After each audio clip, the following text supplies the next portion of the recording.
Hello everyone, I am Prepper Princess, the author of Living on Almost Nothing. If you are interested in purchasing my book, I will go ahead and leave a link down in the description box below.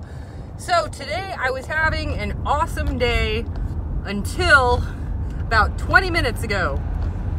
I woke up super early. I was up at like 3:45 in the morning. I usually wake up 4 to 5. I was up super early for whatever reason. Rocky and I and Nala all went for a walk. We did great. Nala's in a backpack in the front now. Took Rocky to dog training, came home, taught Nala to shake. Hey, way to go, Nala. And then I go into the backyard to take her out for to go potty, and my water heater is leaking. So when I bought the house, my neighbor across the street is the previous owner, so he knows all about the house. And he had actually told me, he said, you're gonna have to replace the water heater in the next couple of years. And I've been here for 2.5 years. So I was kind of living on borrowed time with it anyway. And don't worry, I've got the money. I always have an emergency fund for these types of situations, so it's paid for, not a big deal. But one of the things is that, first of all, you should have an emergency fund to cover these types of expenses. Second of all, is when you are replacing appliances, replace them with more efficient, smaller units if you can. So right now, I have an 80-gallon, isn't that like apartment size for like an apartment complex? But it's really tall, 80-gallon, 4,500 watt dual element electric water heater. There's one of me in the house. So I'm going to switch it to, they've got them in stock, either a 38 or a 40. I'm gonna take a look at them. 38 or 40 gallon, high efficiency water heater that has 3,800 watt or 4,500 watt elements. Now the thing with replacing them is you don't want to look for the cheapest replacement possible. You want to think long-term and look for the long-term benefits of energy efficiency. So I was actually even considering getting one of those things where you only heat the water where it's coming out, but I have 2 bathrooms, so that doesn't really work. And it's gonna eventually be a rental, so it won't work that way either. On demand hot water, but it doesn't work. So I'm going with a much smaller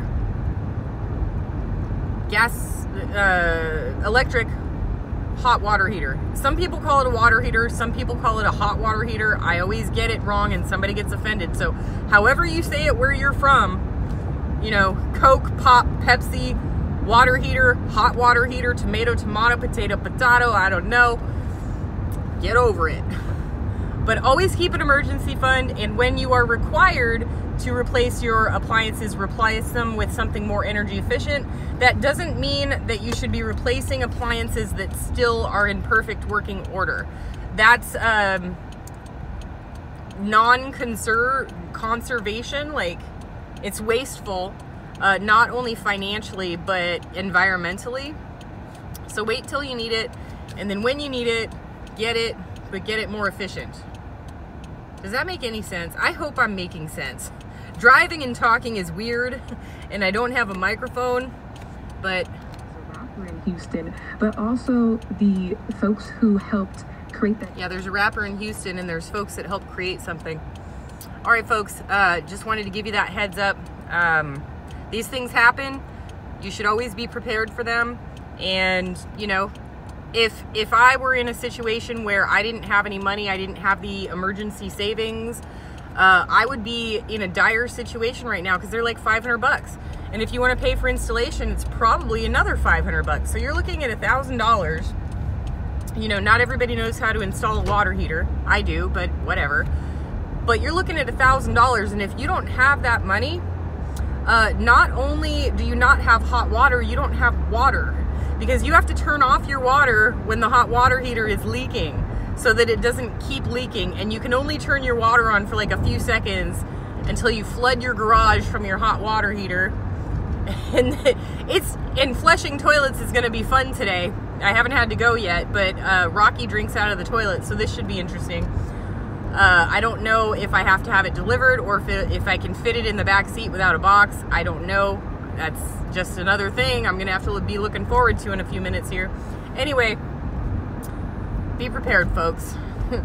Do what you can with what you've got. Prepper Princess out.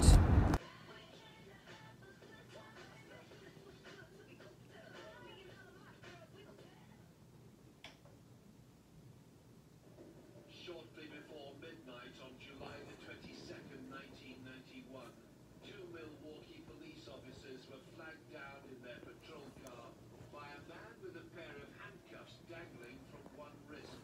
The police had no idea that this bizarre encounter would lead to the arrest of one of the most prolific serial killers in U.S. history.